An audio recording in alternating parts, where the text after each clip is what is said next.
Guys, a warm welcome to you all on my channel God's Glory by Sukhmani. How are you all doing? I hope आप सब अच्छे होंगे। आज की tarot card reading का topic ये होने वाला है कि आपकी लाइफ में आपके लिए क्या गाइडेंस है, अब आपको कैसे मूव करना है आगे, भगवान आपको क्या मैसेजेस देना चाहते हैं, यूनिवर्स एंजल्स आपको क्या बताना चाहते हैं, आपके लिए भगवान की तरफ से क्या गाइडेंस है, क्या मैसेजेस हैं, जल्दी से चेकआउट करने की कोशिश करेंगे। आई नो बहुत सारे लोगों को ये टॉपिक्स पसंद नहीं आते हैं, बट ये जैसे मैं बोलती हूँ बहुत ज़रूरी टॉपिक्स होते हैं, इसलिए ज़रूर इन रीडिंग्स को आप देखें, औरों के साथ भी शेयर करें। ओके, सो इस रीडिंग से कनेक्ट करने के लिए रीडिंग को लाइक कर दीजिए, चैनल को सब्सक्राइब कर दीजिए एंड कमेंट सेक्शन में ज़रूर बताइए कि आपको ये रीडिंग कैसी लगी है। क्लेम करने के लिए I claim this reading comment कर सकते हैं नीचे कमेंट सेक्शन के अंदर। मेरा दूसरा चैनल भी है जिसका लिंक आपको डिस्क्रिप्शन बॉक्स में मिल जाएगा। ओके, कुछ लोगों के लिए मुझे ऐसा लग रहा है कि इनका कोई लव्ड वंस को उन्होंने खोया है, या तो आपसे वो दूर हुआ है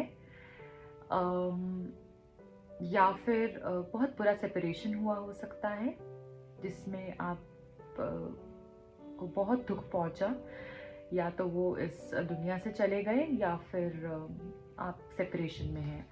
सो जो मुझे चैनलिंग हो रही है मैं साथ साथ कर रही हूँ। ठीक है, देख लेंगे क्या है गॉड गाइडेंस। गॉड गाइडेंस क्या है आपके लिए? थैंक यू, प्लीज़ बताइए गॉड गाइडेंस क्या है, गॉड मैसेजेस क्या है, यूनिवर्स एंजल्स क्या बताना चाह रहे हैं अभी मेरे व्यूअर्स के लिए। One last time please, thank you. First is king of wands, hanged man, Strength card, Wheel of Fortune, Page of Cups, Five of Wands and Knight of Pentacles. Guys, यहाँ पर जो मैं देख पा रही हूँ आप लोगों के लिए वो काफ़ी स्टक सिचुएशन से आप अभी गुजर रहे हो। इट्स लाइक ना आप कंप्लीटली निकल पा रहे हो, ना आप कंप्लीटली रह पा रहे हो, कहीं पर ऐसा आप अटके हुए हो अपनी लाइफ के इस फेज के अंदर आप अटके हुए हो जहाँ से आप कंप्लीटली आप इससे रिहा नहीं हो पा रहे हो। और एक बात और बताना चाहूँगी, ये सब जो प्रॉब्लम क्रिएट हुई है वो आपकी वजह से हुई है और आपने ही अपने आप को इस मुश्किल के अंदर डाला है। ठीक है, आप अगर आज भी चाहें तो इस बर्डन को रिलीज कर सकते हैं, अपनी लाइफ को सॉर्ट कर सकते हैं, कुछ स्टेप्स लेकर अपने जो लेसन्स आपको भगवान सिखाना चाह रहे हैं उसको अगर आप सीख जाएंगे तो बहुत जल्दी इस फेज से आप बाहर आ जाएंगे जिसमें भी आप अटके हुए हैं। यहाँ पर हैंग्ड मैन का कार्ड है जो आप देख रहे हैं किस तरीके से ये आदमी अटका हुआ है, समझता है सब कुछ, ज्ञान भी है, यहाँ पे पर्पल लाइट भी आपको दिख रही है, वॉयलेट फ्लेम भी है, समझ भी है, इंट्यूशन भी अच्छी है और गाइडेंस भी टाइम टू टाइम मिल रही है, बट उसका कुछ यूज़ नहीं किया जा रहा है। मुझे ऐसा लगता है कि आपको एक्शन लेने की ज़रूरत है अपनी लाइफ को बेहतर करने के लिए। आपको ये समझने की ज़रूरत है कि जो भी मेरे साथ हुआ वो लाइफ का एक पार्ट था, उसमें भगवान ने मुझे कुछ लेसन सिखाना था। जब भी आपकी लाइफ में कोई प्रॉब्लम आए, आपने ये नहीं सोच लेना कि अरे मेरे साथ ऐसा ही क्यों होता है, मेरे साथ ही हो जाता है, क्यों है, कैसे है। नहीं, अगर वो आपके साथ बार बार हो रहा है तो उसमें रीजन यही है कि आप बार बार गलती कर रहे हैं, तभी वो बार बार हो रहा है। क्योंकि अगर आप एक बार अपना लेसन को सीख जाएंगे तो वो कभी दोहरा कर नहीं होगा। अगर आपके रिश्ते का कोई प्रॉब्लम है तो आप देखिए आपने पास्ट रिलेशनशिप में भी वो गलती की होगी जो आप अभी कर रहे हैं, तभी वो फिर से हो रहा है। अगर वो आपके फाइनेंसेस के अंदर है तो उसमें भी वही चीज़ हो सकती है। तो जैसे ही आप अपने आप को बदलेंगे, यहाँ पे बदलाव के बारे में बहुत सारी चीज़ें, बहुत सारा जैसे वाइब्रेशंस है कि चेंज फॉर बेटर। सो अपने आप को बदलना है। आप मुझे लगता है कुछ लोग यहाँ पे अवेकनिंग के फेज से गुजर रहे हैं। ओके, अवेकन हो रहे हैं। मैं यहाँ पर ये भी देख पा रही हूँ कि आपकी जो पर्सनालिटी है ना, वो शेर जैसी पर्सनालिटी है। आप बहुत पावरफुल हो, आप कुछ भी झेल सकते हो, आप अपनी फैमिली से बहुत क्लोज हो गए। ओके, एंड बोला जा रहा है कि जैसे आप प्रोटेक्टर हो, आप अपने अपनी फैमिली के प्रोटेक्टर हो। अगर बेसिकली मैं देखूँ यहाँ पर देखा जाए तो आप फैमिली को आपने हमेशा से प्रोटेक्ट किया है, चाहे आपके उनके साथ कितने भी आर्ग्यूमेंट्स हुए, प्रॉब्लम्स हुए, इश्यूज हुए, बट आपने कभी भी अपनी फैमिली का साथ नहीं छोड़ा है। उनके लिए हमेशा अच्छा ही सोचा है, अच्छा ही किया है। और जिस भी रिश्ते के अंदर आप रहते हो, चाहे वो फैमिली है, चाहे आपका कोई लव रिलेशनशिप है, जहां पर भी आप अपना 100% देते हो, आप उस इंसान को पूरा प्रोटेक्ट कर कर रखते हो। ठीक है, you are one of those. So यहाँ पर बोला जा रहा है जैसे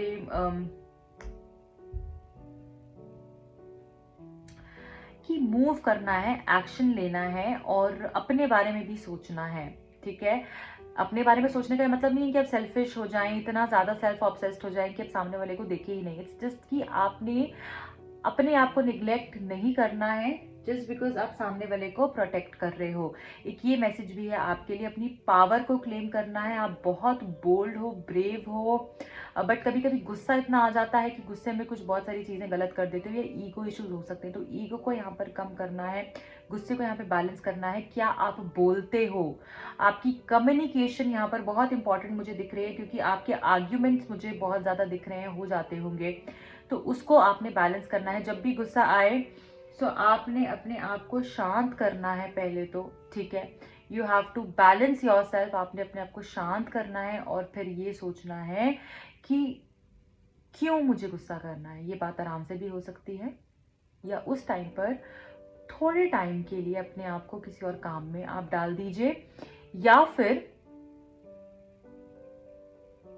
आप अपने आप को कुछ इस तरीके से इन्वॉल्व कर लीजिए कि आप उस सिचुएशन से आधे घंटे के लिए, घंटे के लिए अलग हो जाएं।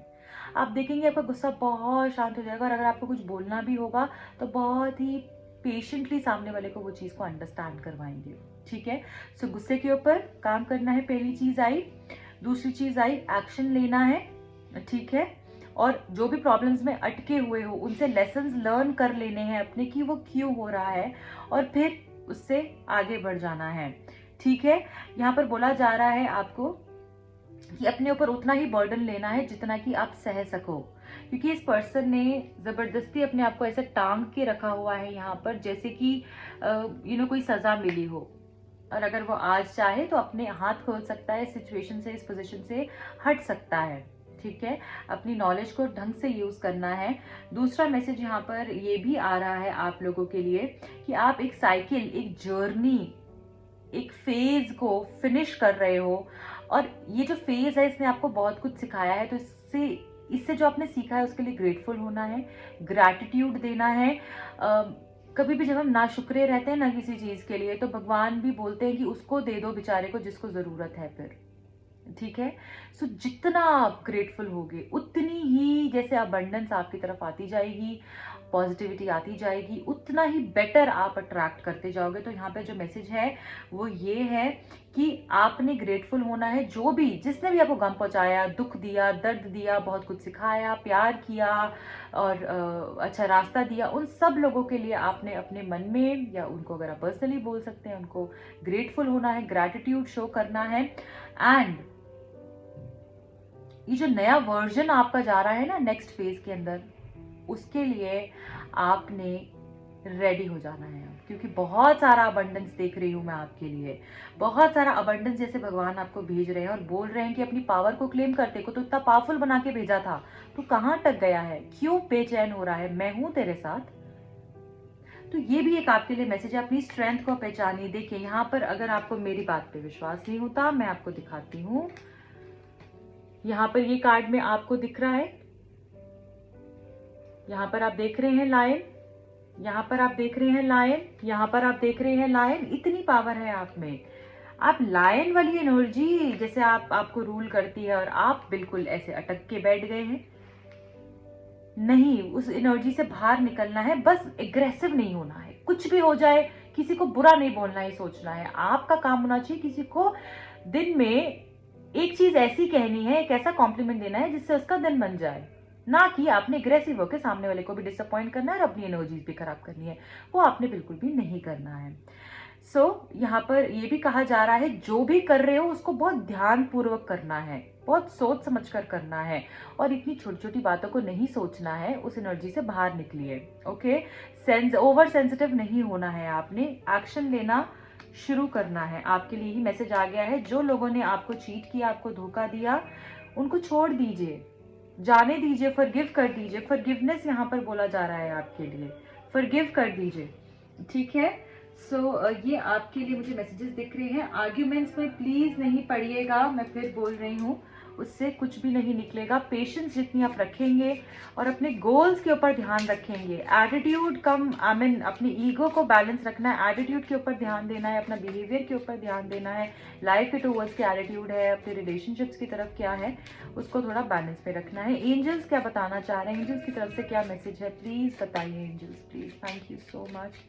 प्लीज बताइए मेरे व्यूअर्स के लिए क्या मैसेज है, अभी इस टाइम पे इनको क्या करना है। नो नीड टू वरी, वाह, आपको टेंशन तो लेनी ही नहीं है ना। मैंने बोला है आपको, आप प्रोटेक्टेड हैं, जैसे कि आपको भगवान आपके पास है और आपको अब वो देंगे, रिवॉर्ड्स देंगे आपको, जो आपने अच्छा किया है ना उसके रिवॉर्ड्स मिलेंगे। Oh my gosh, so positive conformation. एकदम से देखिए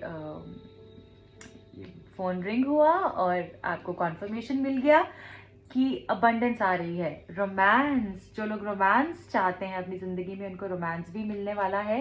एंड रिकवरी, जो खो गया है उससे कहीं अच्छा आपको मिलेगा। देखिए यहाँ पर भी फॉरगिवनेस है, सो माफ कर दीजिए उन सब लोगों को, उन सब बातों को जो आपको हर्ट करी, उन सब सिचुएशंस को जो आपको वे डाउन कर रही हैं। ओके, सो अब हम जाते जाते आपके लिए 2 मैसेजेस और देखेंगे, आपको क्या करने के लिए कहा जा रहा है। ये 2 मैसेजेस नहीं हैं, सो इतने सारे तो नहीं लूंगी। ठीक है, देख लेंगे फिर से एक बारी आपके लिए क्या मैसेजेस आ रहे हैं, यूनिवर्स क्या बता रहे हैं आपके लिए। Thank you. रिलीज कर दीजिए गाइज, रिलीजिंग, बहुत सारी रिलीजिंग की जरूरत है यहाँ पे। सबसे पहले मैनिफेस्ट करने से पहले रिलीज करना है, जो नहीं चाहिए उसको जाने देना है। जब तक खाली सामान नहीं करोगे, आप अपने घर को खाली नहीं करोगे, तब तक कोई भी नई ऊर्जा वहां पे नहीं आ पाएगी। तो सबसे पहले रिलीजिंग कीजिए। रिलीजिंग रिचुअल्स कर सकते हैं आप, रिलीजिंग के लिए कुछ रेमेडीज कर सकते हैं। अपनी लाइफ से जितनी हो सके रिलीजिंग करनी है, और उसके बाद आपकी लाइफ में जो अबंडेंस आएगी, जो पॉजिटिविटी आएगी, आपने कभी सोचा भी नहीं होगा। अपने सारे गोल्स को आप अचीव कर पाएंगे और अचानक से इतना खूबसूरत चेंज होगा कि आप बोलेंगे वाह। डार्केस्ट फियर्स, अपने फियर्स के ऊपर काम करना है। सब कुछ आपके माइंड के अंदर है। इतना डर क्यों बिठा के रखा हुआ है, रात को क्यों टाइम पे नहीं सोते हो, क्यों इतना ज्यादा सोच रहे हो, it will take you nowhere. डर के ऊपर काबू पा लो, डर से इंटरैक्ट करो, क्यों है वो डर उससे पूछो, और जिस वजह से है उस वजह को खत्म कर दो। डर के क्या होगा, प्रॉब्लम ठीक नहीं हो जाएगी, इसका सोल्यूशन यहाँ पे ढूंढना है। 90% हम उन चीजों के बारे में सोच सोच के डरते रहते हैं जो लाइफ में कभी होती ही नहीं है। सो यहाँ पर डरना नहीं है, स्लीप साइकिल को ठीक रखना है और अपने माइंड सेट को पॉजिटिव रखना है। जितना माइंड सेट पॉजिटिव रहेगा उतनी ही अबंडेंस मुझे आपके लिए आती हुई दिख रही है। सो सोच लो आज से कि करके ही रहूंगा, करके ही रहना है, और कोई ऑप्शन ही नहीं है। अपने आप दिन रात उसके बारे में सोचना है और दिन रात उसको लेकर एक्शन लेना है। सिर्फ सोचने से कुछ नहीं होगा, सोचना जितना इंपॉर्टेंट है उतना ही एक्शन भी इंपॉर्टेंट है। तो दोनों ही अप्रोच आपको अपनी लाइफ में अपनानी है। So this is it for today. I hope ये रीडिंग आपको पसंद आई होगी, आपसे रेजोनेट की होगी। अगर की है तो प्लीज मुझे बताइएगा, और मेरे दूसरे चैनल को भी सब्सक्राइब कर सकते हैं। पर्सनल रीडिंग्स के लिए और टैरो कार्ड सीखने के लिए भी मुझे अप्रोच कर सकते हैं। Bye bye, take care.